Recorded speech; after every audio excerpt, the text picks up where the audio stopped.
building, construire quelque chose qui te plaît, quelque chose qui te fait vibrer, quelque chose qui t'enthousiasme. Tu sais, c'est toujours cela que je promouvois pour ma part. Construire quelque chose qui nous donne du peps, qui nous fait vibrer, parce qu'on peut avoir plein de projets. Parfois, on se force à faire des missions de freelance. Moi, j'étais freelance pendant très longtemps également. J'avais des missions de freelance. Je suis data science et je suis ingénieur en informatique.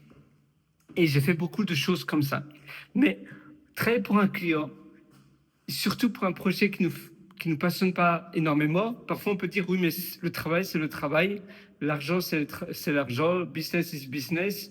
Oui, mais si ça te fait pas vibrer, la vie est trop courte pour utiliser ton temps, le temps c'est de la vie, à faire des choses qui ne t'enthousiasment pas. On pourrait dire oui, mais c'est un peu, voilà, il faut pas trop demander.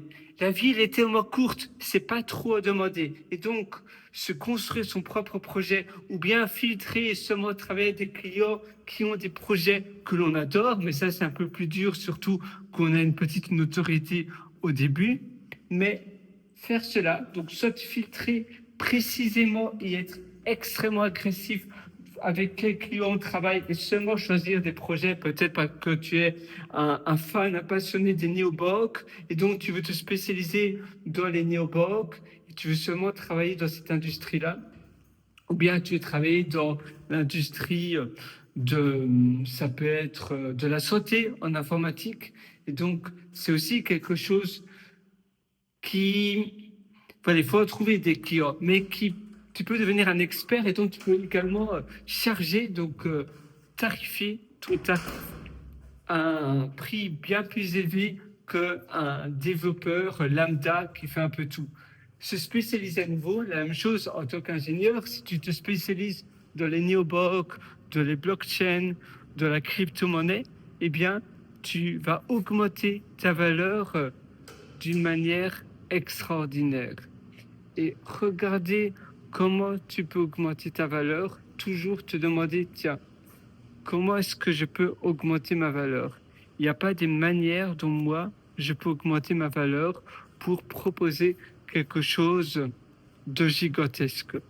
Et on a toujours une manière que l'on peut faire, une manière de travailler pour proposer un service qui est à une hauteur incroyable, qui est à on va dire un standard et bien beaucoup plus haut que les standards que les autres.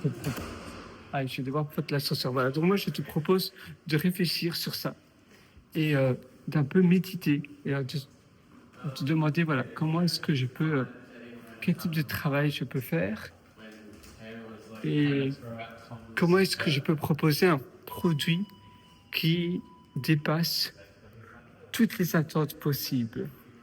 Et c'est vrai que parfois on a des attentes qui sont basses, mais on sait pourquoi on le fait.